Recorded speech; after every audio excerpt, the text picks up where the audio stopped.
दोस्तों नमस्कार, मैं जगन्नाथ गौतम सियासत हिंदुस्तान यूट्यूब चैनल पर आपका स्वागत है।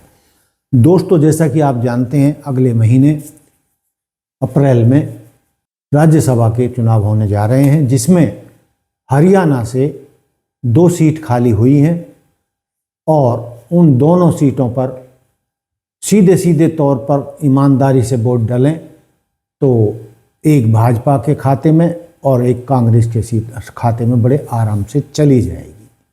और दोस्तों, यदि हम देखें कि भाई कांग्रेस ने एक नए नेता करमवीर बौद्ध दलित नेता को अपना उम्मीदवार बनाया है, और ये क्यों बनाया है इसके बारे में कहा जा रहा है कि राहुल गांधी ने सोशल इंजीनियरिंग की है।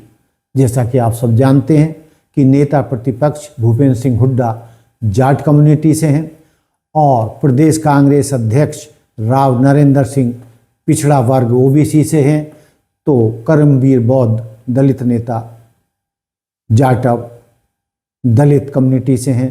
तो इस प्रकार Jat plus Jatav plus OBC का ये कम्बिनेशन कांग्रेस हाईकमान ने बनाया है, जो कि एक ज़बरदस्त कम्बिनेशन है। अब देखते हैं, कहा जा रहा है कि भाजपा दूसरी सीट भी हड़पने के लिए पूरा प्लान बना चुकी है और वो कांग्रेस के विधायकों पर डोरे डाल रही है और उनको अपनी गिरफ्त में लेने के प्रयास में जुटी है, और कांग्रेस हाईकमान अपने विधायकों को बचाने की तिकड़ों में जुट गया है। दोस्तों, जैसा कि आप जानते हैं कि हरियाणा विधानसभा में कुल 90 विधानसभा सीट हैं, जिनमें से 48 विधायक भाजपा के जीते हैं और 3 निर्दलीय विधायक उनको सपोर्ट कर रहे हैं, उनका समर्थन है। दूसरी तरफ कांग्रेस के 37 विधायक हैं। लेकिन दोस्तों, जैसा कि आप जानते हैं कि एक राज्यसभा सदस्य को मतलब अपने एक उम्मीदवार को भेजने के लिए 31 वोट चाहिए। तो अपने उम्मीदवार को राज्यसभा में भेजने के लिए भाजपा के पास तो पर्याप्त वोट हैं, उसके पास 48 प्लस 3 निर्दलीय। तो पहली वरीयता में तो जो उनके संजय भाटिया उम्मीदवार बने हैं भाजपा के, तो वो तो आराम से राज्यसभा पहुंच जाएंगे, ऐसा माना जा रहा है और आंकड़े भी यही बता रहे हैं। लेकिन दूसरी तरफ कांग्रेस के 37 विधायक हैं और कांग्रेस को भी 31 वोट ही चाहिए अपना उम्मीदवार राज्यसभा में भेजने के लिए। और इस बार ये माना जा रहा है कि कांग्रेस हाईकमान ने बड़े सोच समझ के अपना उम्मीदवार उतारा है और बताया जा रहा है कि करमवीर बौद्ध राहुल गांधी की पसंद हैं, और चूंकि वो एक सोशल इंजीनियरिंग कर रहे हैं, हरियाणा में लगभग 25 से 27% जाट और 22% जाटव और 30% के आसपास ओबीसी, तो ये कम्बिनेशन जो है कांग्रेस हाईकमान ने बनाया है आगे के विधानसभा और लोकसभा चुनाव जीतने के लिए, जो एक बेहतरीन रणनीति कही जा सकती है। लेकिन दोस्तों, जैसा कि पिछला रिकॉर्ड कांग्रेस का रहा है, चाहे 2016 के राज्यसभा चुनाव रहे हों या 2022 के, दोनों बार कांग्रेस के पास पूरे आंकड़े थे, पूरे विधायक थे, उस सब के बावजूद दोनों बार कांग्रेस के उम्मीदवारों को हार का मुंह देखना पड़ा। और ये तभी संभव हुआ कि कांग्रेस में गुटबाजी है, और पिछले 2 मामलों में माना जाता है कि भूपेंद्र सिंह हुड्डा की भी भूमिका पार्टी के हक में नहीं रही थी, तो इसलिए वो उम्मीदवार हार गए थे। लेकिन इस बार कहा जा रहा है कि करमवीर बौद्ध भूपेंद्र सिंह हुड्डा के करीबी हैं, उनके विरोधी नहीं हैं, और सारे ही नेता हरियाणा कांग्रेस के उनको नॉमिनेशन के समय साथ थे, हुड्डा जी भी साथ थे। तो उस तरीके से लग रहा है कि बड़े आराम से कांग्रेस का उम्मीदवार जीत जाना चाहिए। लेकिन दोस्तों, भाजपा के मनीष ग्रोवर ने कुछ ऐसा बयान दिया है कि जिस तरीके से उन्होंने रोहतक के मेयर चुनाव में सतीश नांगल को खड़ा करके कांग्रेस के वोट काटे थे और अपना भाजपा को उम्मीदवार जितवाने में कामयाब रहे थे, उसी तर्ज पर भाजपा दूसरे उम्मीदवार को यानी सतीश नांगल को, जो भाजपा का समर्थित आज़ाद उम्मीदवार है, उसको जिताने के लिए सारी गोटियां फिट कर ली हैं।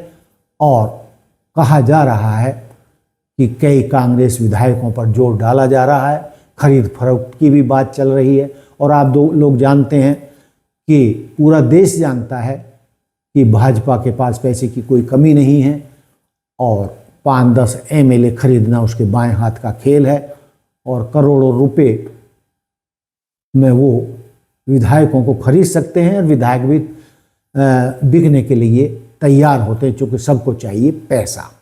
लेकिन दोस्तों, इस बार यदि कोई इन राज्यसभा चुनाव में कोई खेल हुआ तो ये कांग्रेस के लिए तो बहुत घाटे का सौदा होगा ही। आने वाले विधानसभा लोकसभा चुनावों में इसका उल्टा असर पड़ेगा। लेकिन दोस्तों, कहा जा रहा है कि इस बार भूपेंद्र सिंह हुड्डा और खुद राहुल गांधी की साख दांव पर है। और ये भी कहा जा रहा है कि भूपेंद्र सिंह हुड्डा इस बार पूरी ताकत लगा रहे हैं करमवीर बौद्ध को राज्यसभा भेजने के लिए और कांग्रेस के विधायक इधर उधर ना हों, वो उन पर नज़र रखी जा रही है। और चुनाव वाले दिन यानी अगले महीने 15 या 16 को जो भी चुनाव होने हैं, तो उनको एक रिसोर्ट में इकट्ठा करके रखने की भी प्लान चल रहा है। लेकिन दोस्तों, इसमें सबसे कमज़ोर कड़ी क्या है कि ये गुप्त मतदान होता है। अब कौन सा विधायक इस गुप्त मतदान में अपना वोट कैंसिल कर दे, कुछ स्याही फेर दे या और बहुत सारे हथकंडे अपनाकर अपना वोट कैंसिल कर सकते हैं, या कोई बीमारी का बहाना बनाकर गैर हाजिर भी हो सकते हैं। और इससे जो है भाजपा अपने दूसरे उम्मीदवार यानी सतीश नांगल को भी चुनाव जिता सकती है। इसमें एक खेला और है कि सतीश नांगल अक्सर भूपेंद्र सिंह हुड्डा के खिलाफ गढ़ी सांपला से, जहां से वो चुनाव लड़ते हैं, हमेशा चुनाव लड़ते रहे हैं। इसलिए सतीश नांगल भूपेंद्र सिंह हुड्डा के भी निशाने पर हैं और वो किसी भी कीमत पर उसको जीतते देखना नहीं चाहेंगे। और इसलिए वो पूरी ताकत कांग्रेस के 37 के 37 विधायकों को एक साथ रखने की प्रयासों में जुटे हैं। लेकिन दोस्तों, ये भी आप जानते हैं कि क्या ना कांग्रेस की गुटबाजी जग जाहिर है। लेकिन माना तो ये जा रहा है कि इस बार भूपेंद्र सिंह हुड्डा ये सीट निकलवा देंगे। लेकिन दोस्तों, भाजपा जो ना कर दे वो थोड़ा कम है।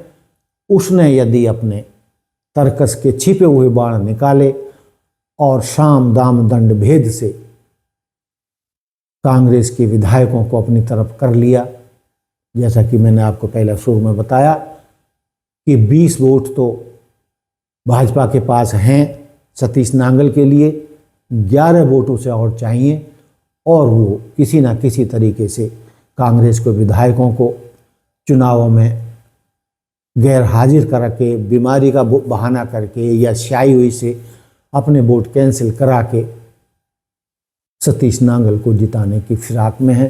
अब देखना यह है कि कांग्रेस का एकजुटपन रह पाता है या नहीं, और यदि नहीं रहा तो निश्चित तौर से कांग्रेस के मुंह पे कालिक फूटेगी और नांगल चुनाव जीत सकते हैं। यदि ऐसा हुआ तो ये कांग्रेस हाईकमान और भूपेंद्र सिंह हुड्डा यानी हरियाणा कांग्रेस की बहुत बुरी हार होगी, जिसके नतीजे आने वाली विधानसभा और लोकसभा चुनावों में पड़ सकते हैं।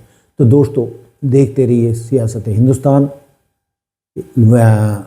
भाजपा अपने कारनामों में यानी दूसरे उम्मीदवार को जिताने में कामयाब हो पाती है या नहीं, या भूपेंद्र सिंह हुड्डा अपनी ताकत, पूरी ताकत लगाकर और अपने विधायकों को बाड़े में बांध कर रख कर उन्हें एकजुट रख पाते हैं या नहीं, इसी पर कांग्रेस उम्मीदवार की जीत हार का मामला दारोमदार रहेगा। दोस्तों, ये तो हमारा आज का मुद्दा। देखते रहिए सियासत हिंदुस्तान। जय हिंद, जय भारत, जय संविधान। नमस्कार।